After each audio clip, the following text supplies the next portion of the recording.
Om Swastiastu.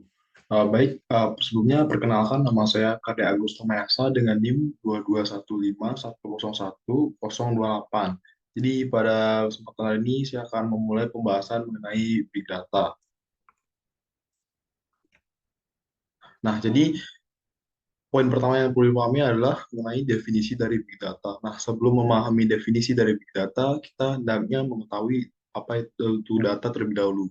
Nah, jadi data itu merupakan kumpulan dari beberapa informasi yang tersusun atas fakta-fakta, kemudian dapat berupa angka-angka, kata-kata dan karakter lainnya, ataupun berbentuk mungkin seperti simbol-simbol.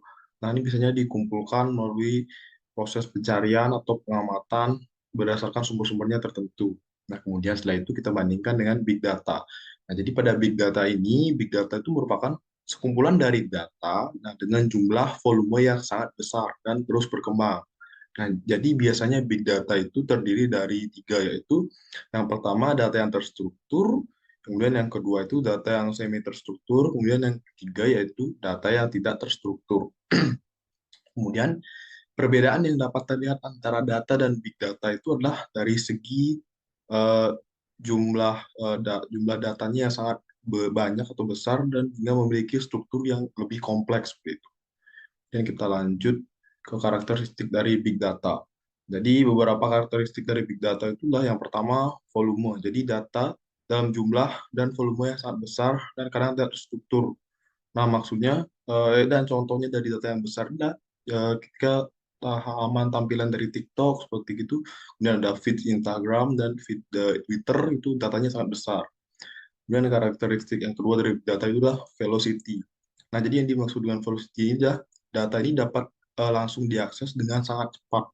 Jika kita ingin melihat contohnya, oh ini sangat cepat. Kita ingin melihat contohnya itu adalah eh, aplikasi seperti Office 365 gitu. Kemudian kalau cloud storage-nya itu seperti Google Drive dan OneDrive. Nah, ini datanya diakses secara cepat dan real time. Kemudian yang ketiga ada variety. Nah, jadi maksud variety itu karakteristik dari big data itu bermacam-macam dan tidak homogen. Nah, jadi data itu banyak banyak sekali memiliki variabel dan sangat beragam. Jadi meliputi berbagai jenis data. Nah, baik ini datanya sudah terstruktur ataupun datanya ini belum struktur dalam database-nya. Kemudian yang keempat ada veracity, keakuratan suatu data dan dapat dipercaya. Nah, jadi maksudnya dikarenakan big data itu memiliki kerentanan dari sisi keakuratan dan seberapa valid data yang digunakan. Nah, sehingga big data itu memerlukan kedalaman untuk menganalisis agar menghasilkan keputusan yang tepat seperti itu. Dan yang kelima ada value. Nah, jadi value itu artinya memiliki nilai yang sangat tinggi ketika diolah. Jadi big data itu memiliki nilai yang sangat tinggi apabila kita olah dengan benar dan tepat. Nah, contohnya jika kita mempunyai data mentah riwayat transaksi itu dapat diproses untuk dijadikan referensi kita mengambil keputusan yang lebih baik ke depannya. Kemudian kita lanjut ke fungsi dari big data. Beberapa fungsi dari big data itu yang pertama untuk menganalisis penyebab masalah. Jadi, big data dapat menganalisis dan mengidentifikasi akar penyebab masalah yang terjadi pada sistem. Nah, dengan begitu maka big data juga mampu mengurangi kemungkinan adanya kekeliruan dalam penyimpanan data. Dan yang kedua ada pengambilan keputusan. Nah, big data ini bekerja menggunakan gabungan dari artificial intelligence atau AI dan Internet of Things atau IoT. Nah, oleh karena itu nah, gabungan ini digunakan untuk memberikan informasi yang diperlukan dalam pengambilan keputusan yang benar atau yang baik. Dan kita lanjut yang ketiga ada mendeteksi keanehan. Jadi big data itu secara cepat dan akurat untuk mendeteksi aktivitas anomali atau yang menyimpang. Nah, jadi big data juga mampu membuat perencanaan atau memberikan solusi dari uh, aktivitas anomali yang menyimpang itu. Kemudian yang keempat ada menghemat waktu dan biaya. Nah, jadi penyimpanan dengan big data dapat menekan biaya dan proses transfer data yang lebih cepat. Nah, oleh karena itu, peningkatan performa sistem dapat dilakukan dengan baik dengan menggunakan big data. Sekian dari saya, pemaparan materi selanjutnya akan dilanjutkan oleh teman saya. Terima kasih.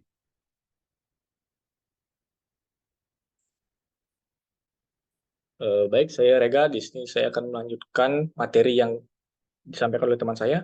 Nah, di sini saya akan menjelaskan tentang manfaat Big Data. Nah, manfaat Big Data terbagi menjadi dua jenis, yaitu kebutuhan teknologi informasi dan bisnis. Nah, yang pertama, manfaat dalam teknologi informasi. Nah, yang pertama itu ada penggunaan perangkat mobile. Nah, di era digital seperti saat ini, penggunaan perangkat seperti smartphone dan lain-lain yang disupport dengan sistem aplikasi yang memudahkan pekerjaan dan sangat membantu serta mudah dibawa kemana saja. Yang kedua yaitu media sosial. Nah, hampir setiap orang pengguna smartphone pasti menggunakan media sosial. Biasanya media sosial digunakan untuk mengakses berbagai informasi ataupun hanya sekedar membagikan aktivitas keseharian pribadinya. Yang Yang ketiga itu ada perangkat cerdas. Nah, teknologi IoT atau Internet of Things adalah contoh teknologi perangkat cerdas yang banyak diterapkan pada perangkat elektronik seperti kulkas, mesin cuci, AC, dan lain-lainnya. Nah, dengan menggunakan sistem jaringan internet, maka segala bentuk aktivitas akan dapat dikoordinir dalam satu sistem aplikasi saja dengan bantuan Big Data sebagai penyedia layanan informasi dan penyimpanan data. Nah, selanjutnya manfaat dalam bidang bisnis. Yang pertama, meningkatkan sistem pengelolaan bisnis. Nah, untuk meningkatkan jumlah produktivitas dan efektivitas dalam bisnis, tentunya memerlukan sumber daya yang memadai. Salah satunya kebutuhan data yang selalu meningkat. Nah, dan Big Data mampu untuk menyelesaikan permasalahan data dengan kebutuhan data yang besar untuk membantu proses operasional pada bisnis. Yang kedua yaitu CRM atau Customer Relationship Management.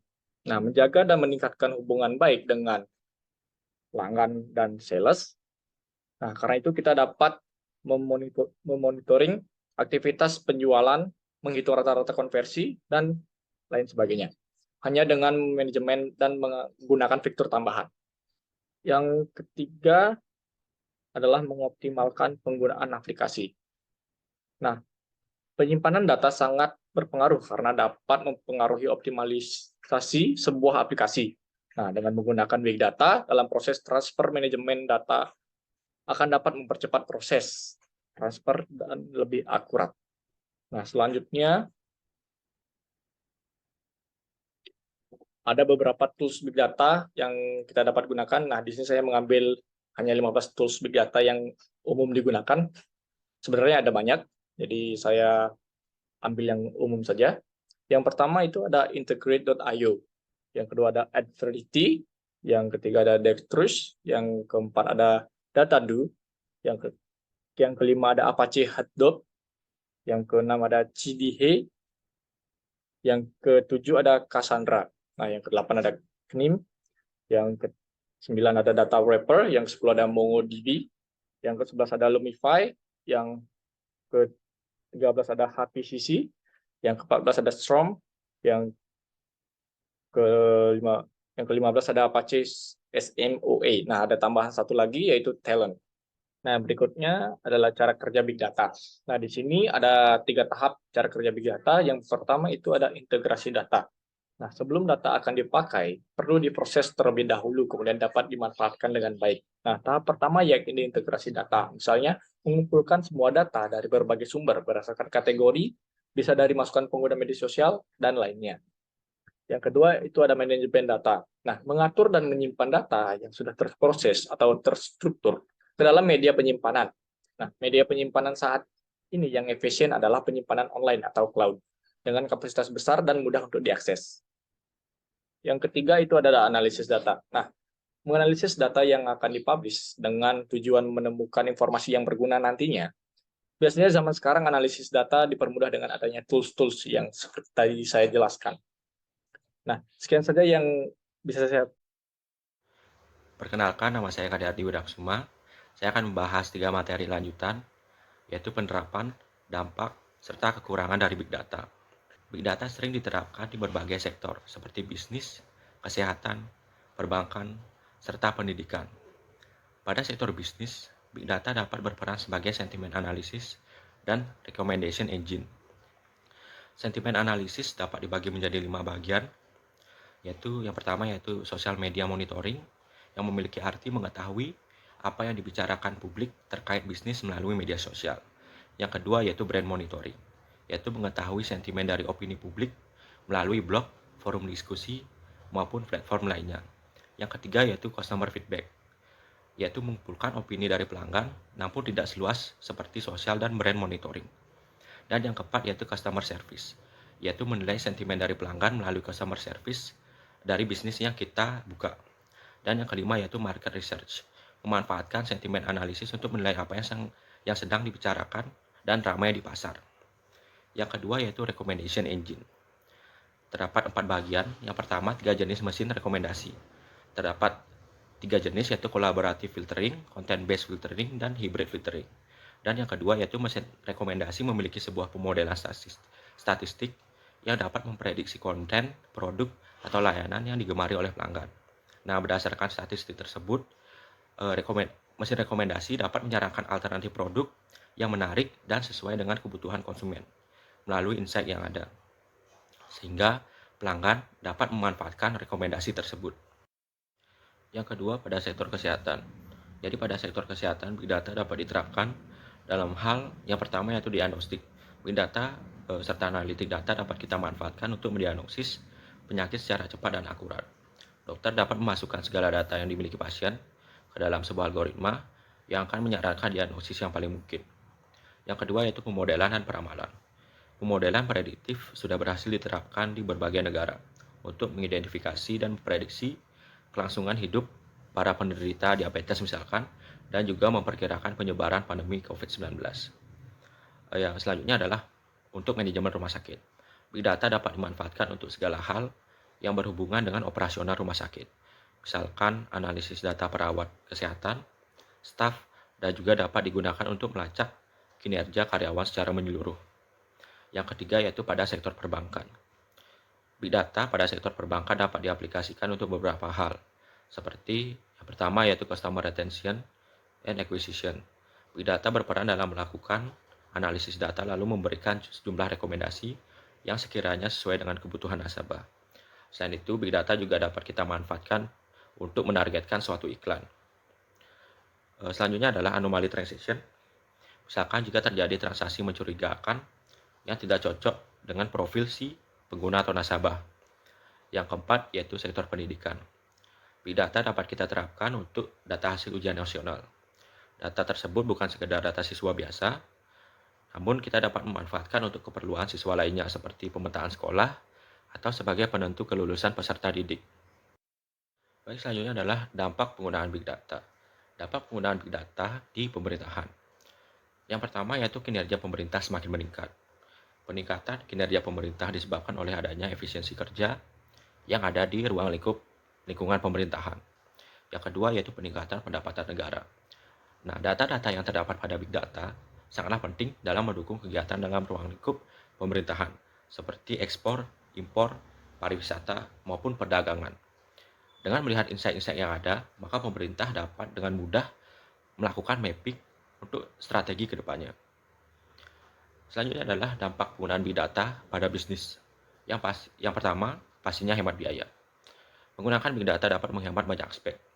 Yang kedua yaitu produk yang dihasilkan lebih baik. Nah, Big Data memfasilitasi monetisasi dengan memberikan pemahaman yang lebih baik tentang kebutuhan klien, seperti rekomendasi tadi, sehingga produk atau layanan yang dibuat dapat menjadi lebih baik.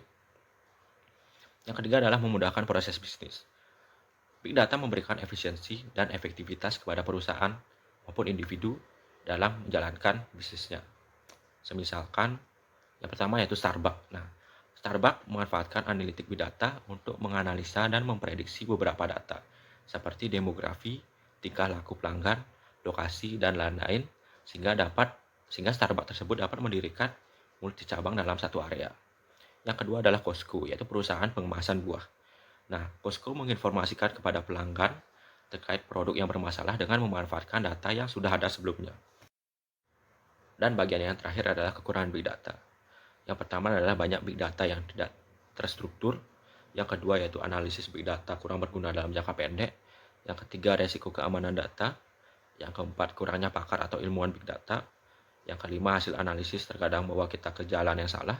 Dan yang keenam yaitu penyimpanan tradisional membutuhkan banyak biaya dalam menyimpan Big Data. Baik, sekian presentasi dari kelompok kami. Semoga bermanfaat. Saya tutup dengan para mesati. Om Santi Santi Santi.